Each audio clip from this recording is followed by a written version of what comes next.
Dead men tell no tales, but their ships speak volumes. Welcome to the Cursed Compass, where we explore the darkest maritime mysteries. On December 4, 1872, sailors aboard a Canadian brigantine spotted a ship drifting aimlessly through the Atlantic, about 400 miles east of the Azores. It was the Mary Celeste. When a boarding party climbed onto the deck, they found a thoroughly seaworthy vessel. Below deck, the cargo of industrial alcohol was perfectly intact, alongside a healthy stock of food and water.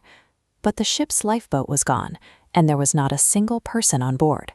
Captain Benjamin Briggs, his wife, his young daughter, and 7 crew members had vanished into the ocean. To this day, the silence they left behind remains an entirely unsolved void. The Mary Celeste became the most famous maritime mystery in history. But its lasting fame has largely overshadowed a far more chilling puzzle, a dual mystery involving 2 ships with nearly identical names. Historical accounts frequently confuse the HMS Resolute with the SV Resolven. Blurring these 2 stories together hides the distinct, terrifying nature of each. One is the story of a massive ship outlasting the crew forced to flee it. The other is the story of a perfectly safe ship whose crew inexplicably vanished into thin air. In 1850, the British Admiralty dispatched a squadron of ships to the Arctic to search for the lost Franklin expedition. Among them was the HMS Resolute, a heavy merchant vessel strictly reinforced with dense oak timbers and an internal heating system designed to survive the freezing waters. By August 1853, the expedition stalled. A sudden cold front caused the open passage to freeze, and the Resolute became hopelessly locked in the shifting pack ice of Viscount Melville Sound, completely immobilized by the ocean. The crew endured the claustrophobia of the ice for another agonizing spring. In May 1854, the order was given. The crew locked the hatches, abandoned the Resolute, and began a punishing march across the jagged, endless expanse of pack ice to reach safety.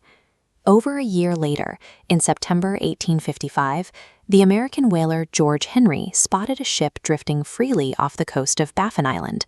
It was the Resolute, having traveled 1,200 miles from where her crew left her behind. Boarding the vessel was like stepping into a tomb. The lower holds were flooded with more than 4 feet of water, and the rigging was stiff with cold. Yet sitting in the cabin, completely untouched and draped in a royal standard, was Captain Kellett's personal chair. The HMS Resolute proved that a heavily fortified vessel could endure the isolating extremes of the Arctic, quietly continuing its voyage long after its human masters had succumbed to the elements and fled. 30 years later, and 2,000 miles to the south, another strange encounter unfolded. In August 1884, the Royal Navy gunboat HMS Mallard was on a routine patrol off the coast of Newfoundland. Steaming through a fog bank near a massive iceberg, the Mallard spotted a merchant brig moving erratically in the distance. It was the SV Resolven. Receiving no answer to their hails, Commander William Brown ordered a boarding party. Below the deck, the sailors found a perfectly sound ship. The wooden hull was entirely intact, and there was absolutely 0 structural damage from the ice. The interior of the Resolven was chillingly domestic. The ship's chronometer was still ticking. A logbook sat on the desk, written a mere 6 hours earlier. In the galley, the fire was still actively burning. Despite these fresh signs of life, the ship's lifeboat was gone. Captain John James, his family, and his crew of 8 were nowhere to be found.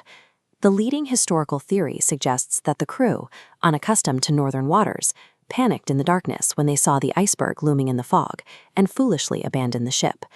But maritime logic falls apart under this theory. Captain James was a deeply experienced navigator.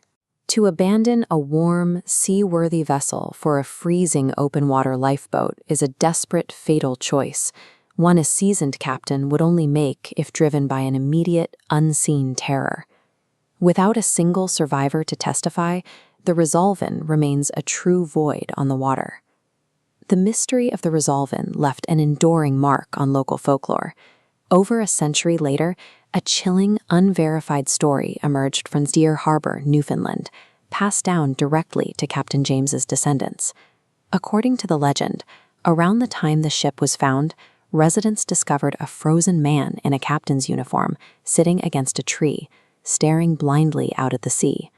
Beside him was a large sum of money, matching the missing funds Captain James was known to carry on his final voyage.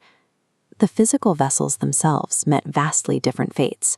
The haunted Resolven was towed to port, refitted, and sent back to work. Just 3 years later, she wrecked permanently off the coast of Nova Scotia. The HMS Resolute secured a much brighter legacy. After being salvaged by the American whaler, the United States Congress purchased the ship for $40,000, fully restored her, and sailed her back to England as a token of peace for Queen Victoria. The ship served in the Royal Navy until 1879.